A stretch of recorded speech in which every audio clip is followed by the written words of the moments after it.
July 29న తిరుమలలో గరుడ పంచమి వేడుకలను TTD ఘనంగా నిర్వహించనుంది.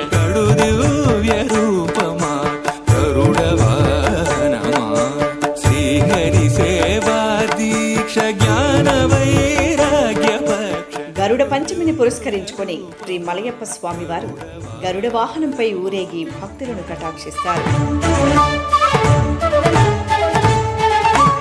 నూతన దంపతులు గరుడ పంచమి నాడు పూజలు చేస్తే గరుడుని వలె బలశాలి, మంచి వ్యక్తిత్వం కలిగిన సంతానం లభిస్తుందని ఐతిహ్యం.